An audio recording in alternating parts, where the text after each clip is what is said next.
everybody. Thank you very much. Thank you. What a friendly group this is. No Democrats are here, right? Well, I want to thank everybody. This has been a labor of love. You know, we took over a building that was not properly taken care of. It just wasn't. It's a very special building, and we are taking care of it. This was grass, and when you have a news conference, and this was going on for many years, but everybody would just sink into the mud. It was extremely luxurious grass, especially when it was raining, because you'd go down about 5 inches into the mud. And when we had a press conference here, all the press standing back there, they'd be cursing me. The women would be lifting up their shoes, saying, "You've destroyed my shoes, this is terrible." So we got a stone that's the exact same stone and color as the White House itself, because we wanted the friendly feeling of that light color. And it reflects the sun, and it keeps you cool even in the summer. And we've had press conferences. We finished it about a month ago. This is, as you see over here, the Presidential Walk of Fame. And we had this long wall with half windows, because that used to be a swimming pool on the other side of the wall. That was the swimming pool where Jackie would say, "I hear women inside." Are women inside? Quite famous. I'm not saying anything. This was a part of a movie. And the Secret Service said, "No, ma'am. There's no women inside, ma'am. I'm sorry, ma'am. You're going to have to move along." "But I hear women inside." "No, ma'am. You'll have to move along, ma'am." So that was the famous swimming pool. Now it's even worse. It's for the media. They covered the pool up. They covered the pool up, and now it's for the media. And I think we have a small representative group. I don't think they allowed the rest of them. I can't believe it. What happened? They're all on the other side of the wall. Can you believe it? Because this is supposed to be sort of a private event. And there is no such thing in politics as a private event. Lindsey, you learned that a long time ago, right? The great Lindsey Graham. Doing fantastic. You're up 34 points, Lindsey. That's right. Thank you. It's not bad, I'll tell you. It's not bad. So we did the Presidential Walk of Fame from the great George Washington all the way to, well, I think we have to rate him above me. So it's less than great, less than George. Somebody went up there and they say, "You're the third best president in the United States." This was on television, third best. And they said, "Who are the first two?" "George Washington and Abraham Lincoln." And I got extremely angry at this man. You know, you can't. It's going to be tough to beat, Mr. Senator. It's going to be John. It's going to be very tough to beat Washington and Lincoln, but we're going to give it a try, right? Hey, they didn't put out 8 wars, 9 coming. All right, we put out 8 wars, and the 9th is coming. Believe it or not.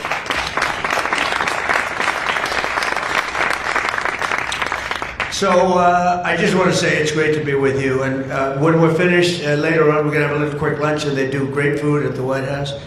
And this is used sometimes for evening, where we've had some incredible people for the evening, and some of the big foreign leaders have been coming. And most excitingly, on the other side, you see the fence and the wall. We're building a world-class ballroom. You know, for 150 years, they've wanted a ballroom here. We don't have a ballroom. We have a little cocktail area, but we don't have a ballroom. The East Room, it's called, is a very small cocktail area. It holds about 88 people if it's tight.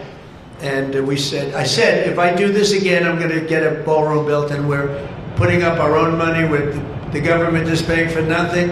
You probably hear the beautiful sound of construction to the back. You hear that sound? Oh, that's music to my ears. I love that sound. Other people don't like it. I love it, Josh. I think when I hear that sound, it reminds me of money. In this case, it reminds me of lack of money, because I'm paying for it, so it's the opposite.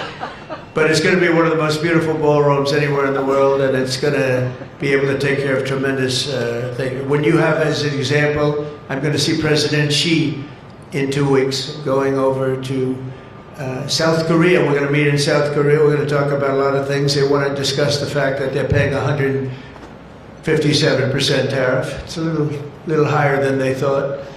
And we're doing very well. I think we're going to do well in that negotiation. We've done well, as you know, with Japan, with South Korea, with Europe. The European nations got together, we made a deal, and it was all based without the tariffs, you could have never made the deal. I'll tell you what, tariffs equal national security. Remember that. Tariffs equal national security. You got to remember that. And they also equal wealth for our nation because we've taken in hundreds of billions of dollars in a very friendly manner, given to us by nations that used to take it from us.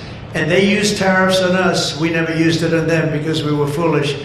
Or we were led by people that weren't business people. But it really does. It equals national security. And I wouldn't have put out, I mentioned 8 wars, 9 coming. Of the 8, 5 were based solely on trade and tariffs.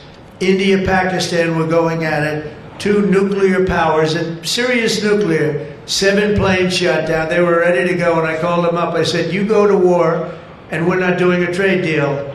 And they said, well, what does one thing have to do with the other? I said, it has a lot. You're nuclear powers, and if you do it, we're not doing a trade deal. And 24 hours later, they called me, we have decided not to do it. We stopped the war. We stopped a potential disaster, a nuclear disaster, because of trade. And it's been really amazing. But the tariffs have made us a wealthy country. They've given us tremendous defense. They've given us things that we can do for other countries, very positive. But again, really, it's national security, it's national defense, and they are so important. And it's incredible that presidents, for the most part, didn't know how to use them, when to use them. If you go back, you'll see some of the presidents that were the most successful were believers in tariffs. And I even see foreign countries now that we are doing very well with taking ads. Don't go with tariffs. They're taking ads. I saw an ad last night from Canada. If I was Canada, I'd take that same ad also. But they're actually on television taking ads. But I do believe that everybody's too smart for that. We have a very, very big and important case coming up. We should win the case based on the legal merit. We should also win the case based on all of the things I just said. But we're a wealthy country again. Last week, as you know, they found $31 billion. They came to see me, sir. We found $31 billion. They said, we don't know why. I said, was this a good find or a bad find? It was a good find. It was a plus 31. We're used to finding negative 31s, right, for the last 30 years. I said, check the tariff shelf. Well, those tariffs haven't kicked in. Yes, they did. They kicked in 2 months ago. Check it. He comes back 2 hours later. Sir, you were right. We have an additional $31 billion, billion, not million, Lindsay, billion, that we just found from tariffs. They kicked in earlier than we thought. You were right. We're a wealthy nation again, and we're a nation that can be secure. We're a nation that can start paying down our debt. And with tariffs, we're the wealthiest nation ever in the history of the world. Without them, we've got to slog. We've got to slog. But remember this, other nations, including China, Japan, European nations, they used tariffs against us for many years. That's why we owe $37 trillion. That's why. But they used tariffs very successfully against us, and we had presidents that never fought it. But now you have a president that does fight it. So I just want to welcome you to the incredible Rose Garden. It's just an incredible place. It was done, we did it, brought it back to health. It was in very bad shape, actually, and we brought it back to health. First Lady Melania did a fantastic job on it. The surrounds and everything, it's all brand new wiring. You know, underneath there's a lot of wire, a lot of things. Everything brand new, everything beautiful. The only thing we did is we had to get a hard surface here because nobody could use it because of the grass. So I just want to welcome you, and I hope you're going to be here a lot. We're going to use it for meetings. We're going to use it for press conferences. Now we can use it. It was unusable before, and now we can use it. But everything that you see was redone. All of this was redone, and the whole White House is being redone. Some of you came through what they call the Rose Hall. They call it different names, but you probably noticed, I don't know if you came through this door, did you notice the white marble floor that was put there? That was made out of Home Depot tiles, about 1 foot by 1 foot. They were all broken, about 30 years old. And I replaced it with book-matched marble, paid for by your friend, President Trump. It's like, it's amazing how people like it when you say you paid for it. When I say I paid for it, they say, oh, I love it. But it really, they did a beautiful job. The great great talents. They're very talented marble people I have, and they replaced it with beautiful Paradiso marble and statuary marble, and it's really, really beautiful. I want to thank the outstanding leadership team, and you really do have that majority leader, John Thune, who's been my friend. He really has done an amazing job. Thank you, John. Thank you. Done an amazing job. I didn't get to know John as well in the first term, and I've gotten to know him very well over the last 9 months, John, and you're doing a fantastic job. Thank you very much. Really great. Majority Whip John Barrasso was outstanding man. Thank you, John. Thank you. Great guy, too. Conference Chair Tom Cotton. He loves that military. He loves it.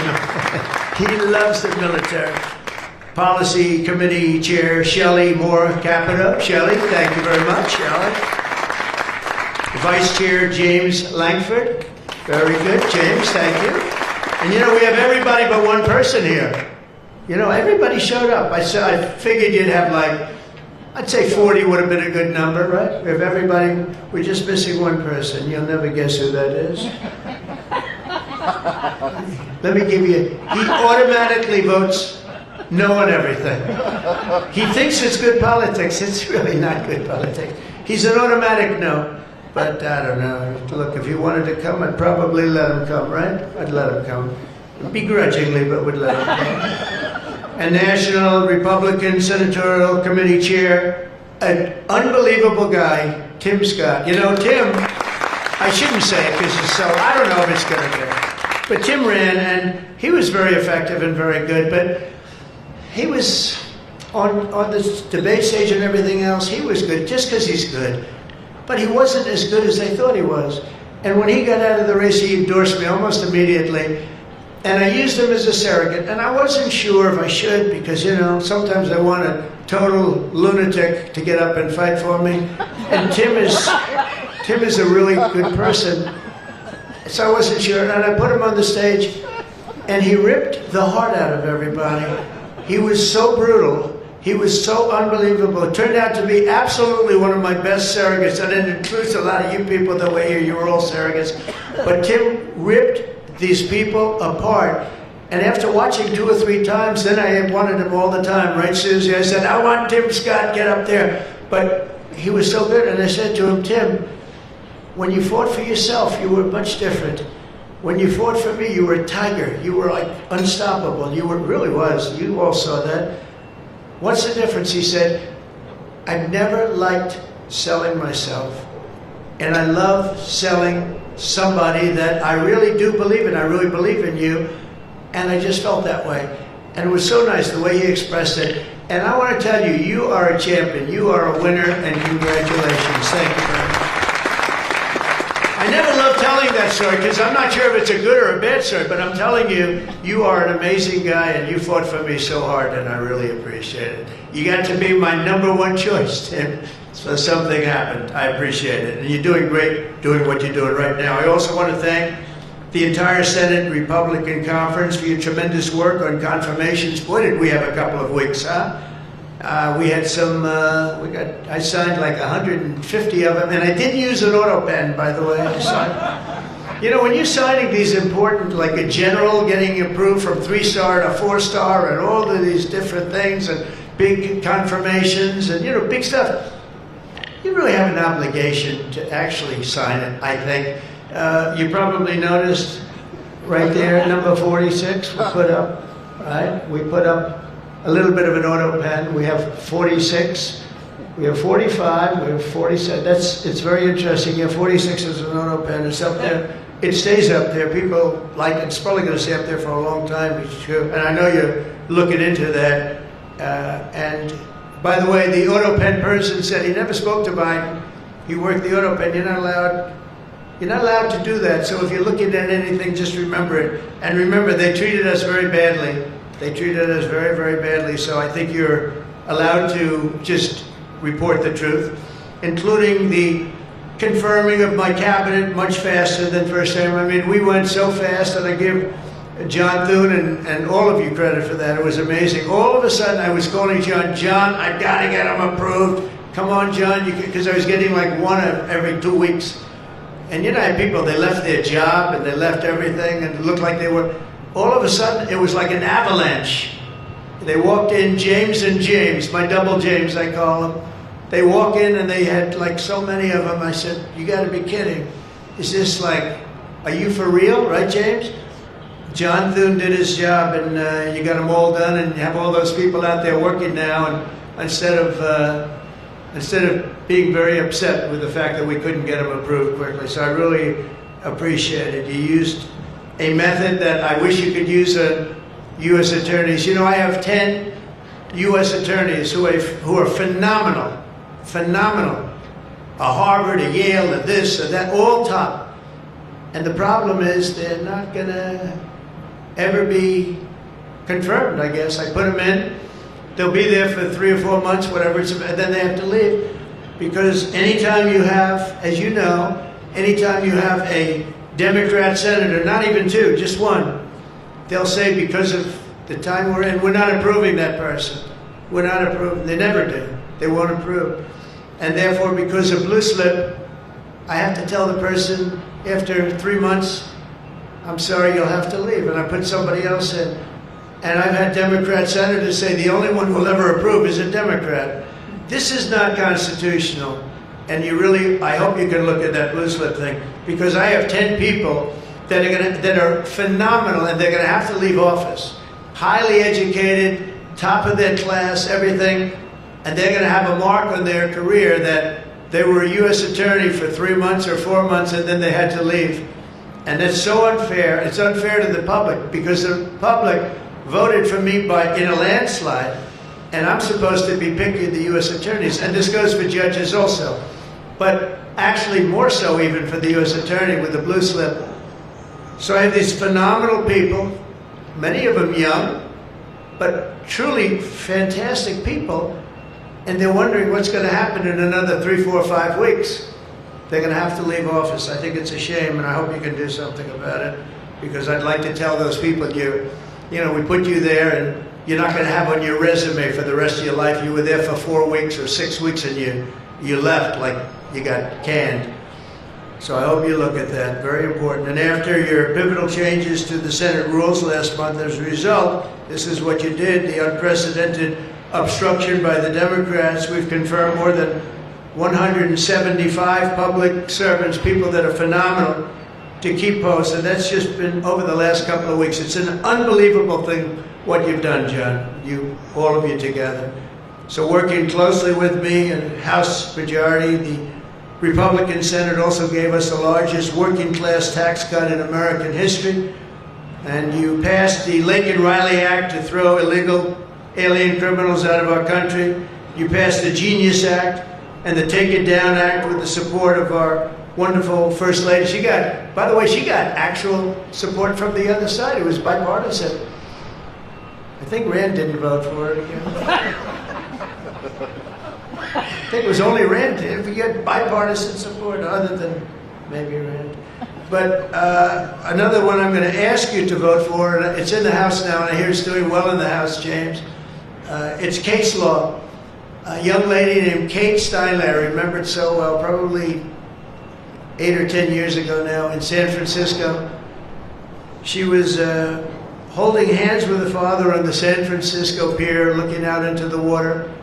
It was beautiful, everything was beautiful, but the person wasn't beautiful that did this.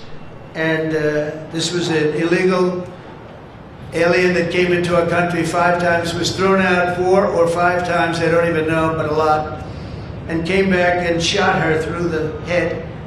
And she went down and she looked at her father, Daddy, Daddy, something happened, and she immediately passed away in his arm. And I mean, you can imagine, it was so sad, such a beautiful, beautiful, beautiful person. Father was destroyed, you know, virtually destroyed.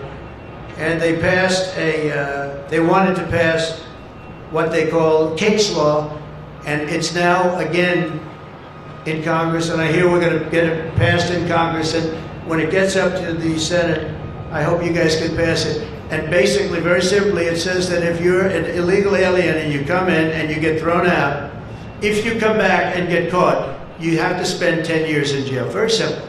Very simple. If they would have had that, Kate Steinle would be alive today. That was a big event at the time. If you remember, Bill O'Reilly, for those of you that like Bill, I think I like Bill, but he was the one, he devoted his life to that law, trying to get it passed. I think it's time that we pass it, so that if you get taken out of the country and you come back illegally, knowing that this law is in existence, you go to jail for a 10-year period, and it's going to keep the repeat offenders from coming in. It's going to really keep them from coming in. Senate Republicans have already voted 11 times to get our government back and open for business. We have record business. We're going to be, I think, by the time I hit month number 12, I think we're going to have $20 trillion of investment. We're over 17 right now. As an example, President Biden had less than $1 trillion for 4 years. We're going to have $20 trillion in less than 12 months, and we're over 17 trillion right now. So it's the largest amount in our country by far, by many times. That's in our country. But here's the one. It's the largest amount in the history of the world. There's never been a country that's had anywhere near 17, or it will be 20, and it's going up fast.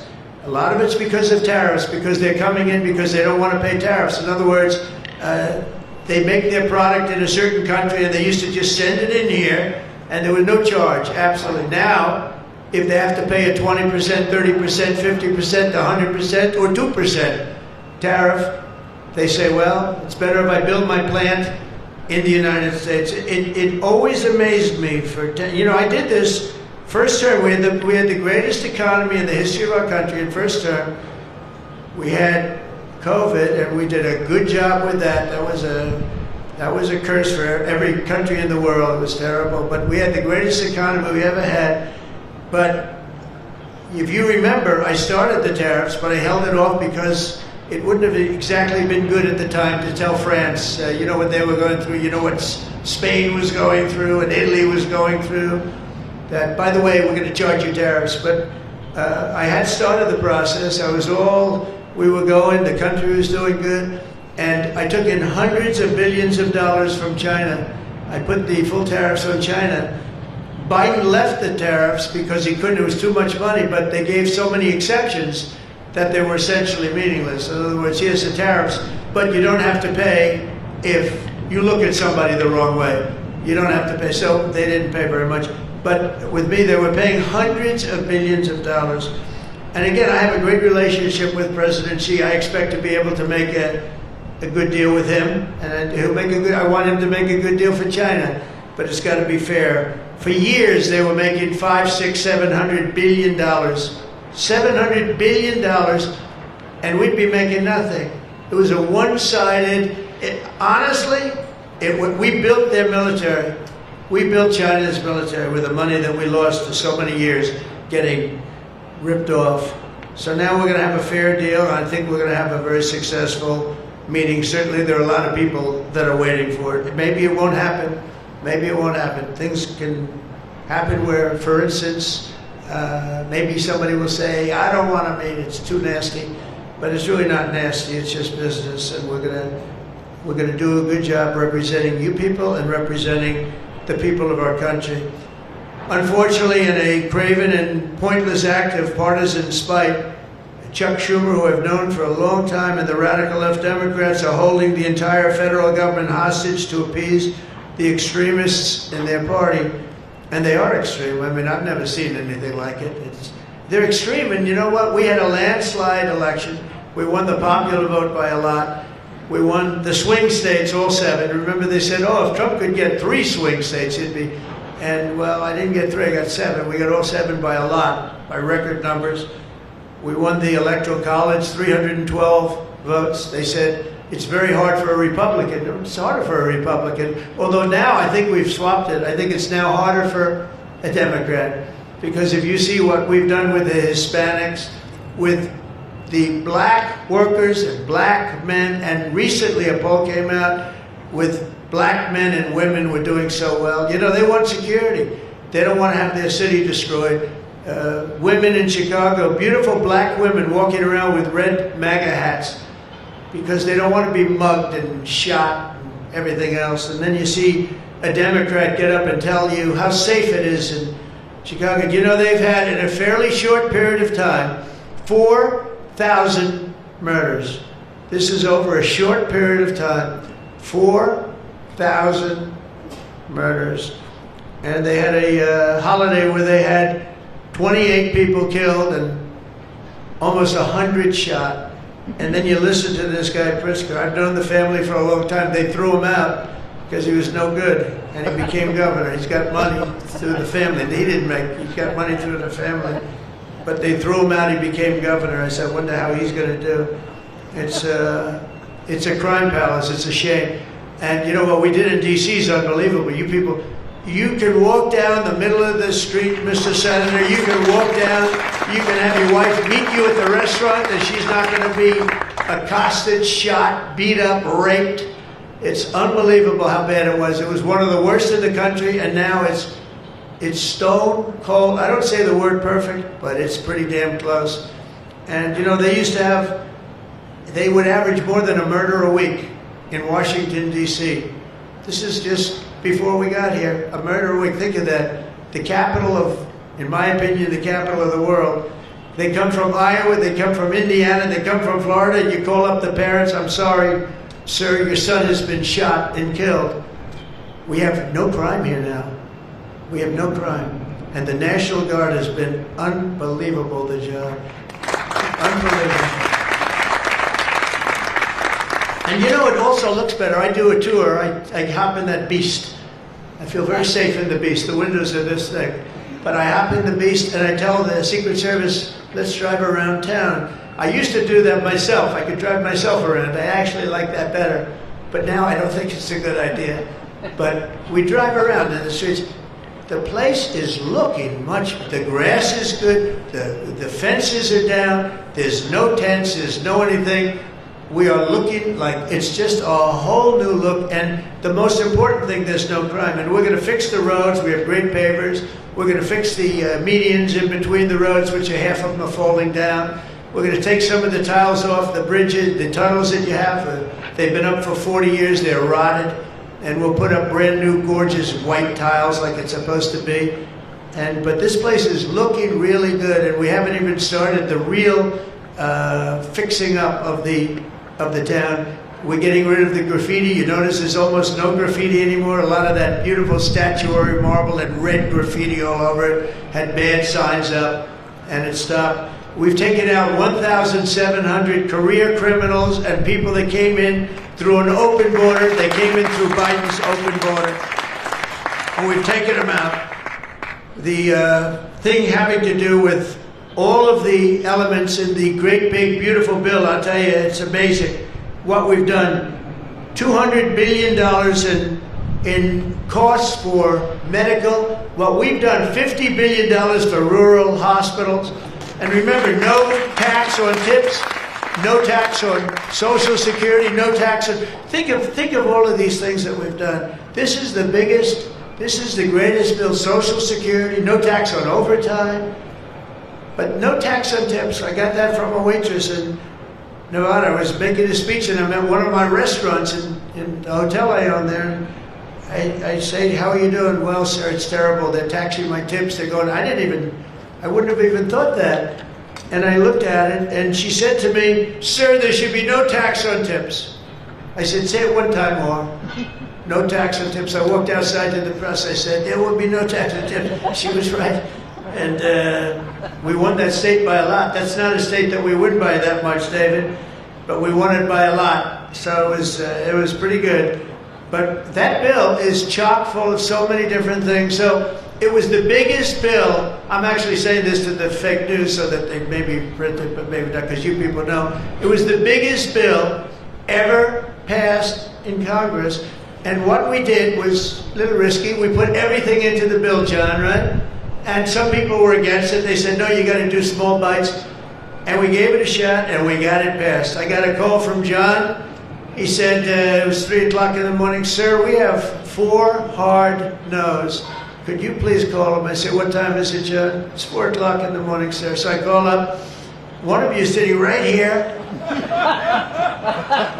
I said, Jim, could I say hello to you? It's 4 o'clock in the morning, right? He said, sir, you have my vote. And I said, wow. Then I called up another person. I'll use fictitious names. Doug, can I get your vote? You've got it, sir. Then I called up another one. How about Josh? Can I have your vote, Josh? Because I like Josh. And Josh, who can be very difficult, said, sir, you have my vote. His wife was screaming at him on the other side. Sir, you have my vote. But I called people, and they weren't really hard-nosed. They wanted a little attention, unfortunately, at 4 in the morning. Sometimes I like the ones that don't like the attention, but we'll take it anywhere we can. And we got it passed, right, John? And nobody thought that could happen, because you have a small majority. And how about in the House, we had a majority of 3. We actually went down, after that, for a period of about 2 months, we went down to a majority in the House of 1. And I kept saying, you know, because I tell you, Mike Johnson's great. The team, these 2 teams, did you ever see 2 people more different? One's tall, one's slightly less tall. You want to be clear? They are very different people, but they're the same in terms of talent. They did it, the 2 guys, and they get along incredibly well. We all do. We get along great. But we passed a bill. We don't need to pass any more bills. We got everything in that bill. There's nothing else we have to put. We got the largest tax cuts in history. We got the extension of the Trump tax cuts. We got all of these things. And, you know, remember, they lie. They will look at I saw it the other day, they were talking about, I call it the great big beautiful bill, but that's what it is, the great big beautiful, the biggest bill ever passed. And what they say, they make up stories. And I saw they were interviewing a senator, and they said, well, what's wrong with their bill? He didn't know what to say, because there's nothing he could say. It covers everything. He said, death, death. It brings death. Now, if I'm a regular person and I hear that, I say, oh, that's terrible. But it's just the opposite. It brings life. It brings Medicaid, Medicare, Social Security. It secures all those things. And they just are so bad. You know, they said death. It was like death. And there's nothing about death. Theirs is death. Because they're going to lose Medicaid, they're going to lose Social Security, they're going to lose Medicare. All of those things are going to be gone because the whole country would be bankrupt, and you're not going to have any kind of medical insurance. So with us, it's the opposite. And it's a great bill. We don't need any more. And I want to just say from the beginning, our message has been very simple. We will not be extorted on this crazy plot of theirs. They've never done this before. Nobody has. You always vote for an extension. Chuck Schumer and the Senate Democrats need to vote for the clean, bipartisan CR and reopen our government. It's got to be reopened right now. We're not doing that.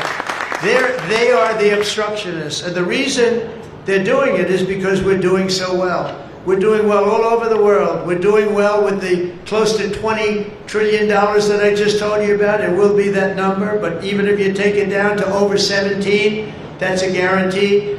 We're doing well with everything. Car plants are pouring back into our country. AI plants, we're leading, we're dominating China right now in AI.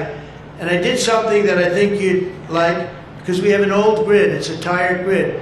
It doesn't have the juice that you need to fire up these plants. You know, these plants will need more than double the energy we have right now for the whole country. That's how big it is. And we can't do that. There's no way we can do that. China's building right now 52 power stations. But I did something better. I'm letting everybody build their own power plant, so they'll become like an electric utility in addition to AI. But if they want to build their own plant, and we get their approvals within less than a month, it used to take 5 years prior to rejection.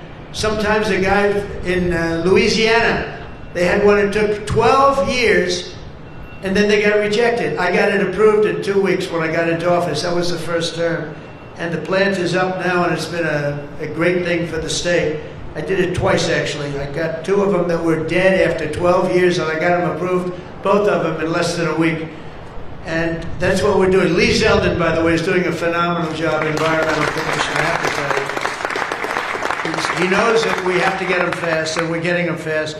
So we're leading China in the AI race by a lot. Under Biden, Democrats voted 13 times for continuing resolutions to keep the government open. And all we want is simply to ask them to do it once again. They always voted for it. They never voted against it. Nobody votes against it. But they do that, and they do. It's partially my fault. I mean, I'm watching you, and I'm looking at all these great faces that I've seen. Really great people. I think with few exceptions, a couple of you I don't like that much, but with few exceptions, great people. And you look at what they do, and you look at the game they play, and it's a horrible game. And, you know, we have the hottest country ever. This is the hottest country anywhere in the world. And I say this, I'm sure you've heard me say it, but I was over in the Middle East, and the King of Saudi Arabia and others also said essentially the same thing. They said, you know, President, a year and a half ago, your country was dead. We never thought we'd see this. And right now, you have the hottest country anywhere in the world. We do. We have the hottest country anywhere in the world, which tells you about leadership, and that includes your leadership. So as you know, my door is always open to anyone. It's not like that AOC, how about her, where she said, she's talking about having rebellions and everything. She said, well, my door is always open. But she's not the leader. I'm sure the leaders felt very nicely about when she said her door's open. Who the hell wants to go into her door anyway? She doesn't know what the hell she's talking about. She's the one that started. You know, I remember, I'll never forget, she never took a course on the environment. And I watched her one day, and she was on television, and said, yes, our planet will be dead within 12 years. That was a long time ago. Our planet was supposed to be dead. Remember the 12-year theory? We were environmentally dead. Now, these people, they've got an agenda that nobody quite understands. The good news is they don't understand it either. They really have no idea. But the people do. The people understand. We're giving you the biggest tax cuts in history. All of these things, it all adds up that we should do fantastically well in the midterm. The only thing wrong with the midterms is that statistically, when you look, a president gets elected, and for some reason, and nobody, even the great John Thune, cannot explain to me, for some reason, even if he's a reasonably good president, and we've had success like nobody, but for some reason, you lose the midterms. I don't know why. I mean, the odds are tremendously against, like 92% or something. It doesn't make sense. If you have a great presidency, it only makes sense that you win the midterm. So there should be no reason for it. Somebody's going to explain there might be some dark, deep psychological reason where they want to vote the opposite way. I don't know what it is, but we have to win the midterms. Otherwise, all of the things that we've done, so many of them are going to be taken away by the radical left lunatics. I mean, we're going to end up with a communist mayor in New York. Can you believe it? A communist. Remember, I would always say, we will not have a socialist elected in our country. Remember, I'd say that all the time. And I was right. We skipped socialists. We got a communist elected. So I didn't tell a lie. I didn't tell a lie. I was right. We'll have a communist, not a socialist. But we've already seen the impacts of the dangerous game that they're playing. Democrats are causing delays in our air traffic control system. So important. We wouldn't have had, you know, this Pete Buttigieg. He spent billions of dollars on fixing the air traffic control. They'd use copper wire going into glass wire. Any union electrician here or any non-union electrician would say you can't hook copper into glass. It doesn't work. They spent billions of dollars. They turned on the system, and it was stone cold blank. We're getting a brand new system. We have bids out now. We have 3 great companies bidding. And I want one bid. Sean Duffy's doing terrifically. I want one bid. I want just bid, and they're responsible for everything. Not we had. They had like 1,000 contractors. Every contractor, they're all running around. In the end, if one of them does a bad job, we want to be able to blame somebody, and it's going to be one of the very big companies because there's a lot of interest in it. So the air traffic control system is going to be rebuilt. Over 1 million federal workers right now, as you know, are going unpaid. That's a Democrat's fault. And children, tourists, unable to visit the museums in Washington, D.C., that we now have beautiful, safe streets, but we don't have the museums open. We should probably just open them. But we are doing things that nobody's ever done, nobody's ever seen. So all of this and the pain that the Democrats have caused during this reckless and completely unnecessary affair, and you can call it the Schumer shutdown or the Democrat shutdown. You can call it whatever you want. And I will say this, that we have Darth Vader. You know Darth Vader, right? Darth Vader is a man who, I think he's sitting right. Is that Darth? Stand up, please, Darth Vader. Stand up. Does everybody know? They call him Darth Vader. I call him a fine man.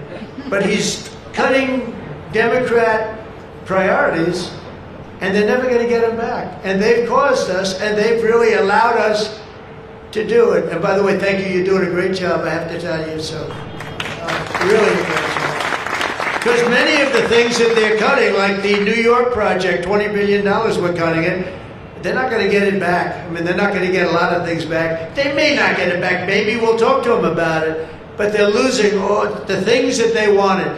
But many of the things that they wanted are things that we don't want.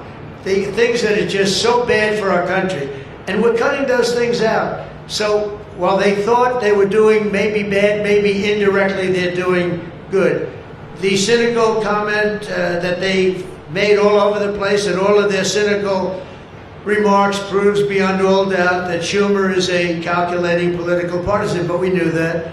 But he's somebody that's in deep trouble. He's losing in all of the polls. He's even losing to AOC +3. Remember +3? What happened to the +3? Are they still around? I had one, I met when I was at the United Nations, I met the president of Somalia. And I said, I have somebody I'd like to give back to you. He said, no thanks, we don't want her. He didn't want anything to do with her. But today I'm calling on every Senate Democrat to stop the madness, to let our country get back. In the greatest moment in the history of our country, in terms of wealth, in terms of job creation, and in terms of investment coming in, these guys go on strike. It's really a shame. So I'm asking them to be smart. It's not working. They're getting killed in the polls. The public understands what they're doing. They're doing the wrong thing. And with that, I just want to say welcome to the White House. When we're finished, they do a great job. When they're finished, we're going to all come in. It'll be a little crowded, but that's okay. To the Oval Office, we'll talk a little bit, a couple of minutes. Got some interesting things. And I think I'd like to have, if I could, John, come up and say a few words, and we can close it out. And by the way, this is an open mic. It's open to the world. I think they can hear me out on the street. If anybody wants to come up and say after John, say we're all friends, and you can speak your heart out. But we've got to get our government open, and the Democrats are trying to keep it closed. Thank you. John, please.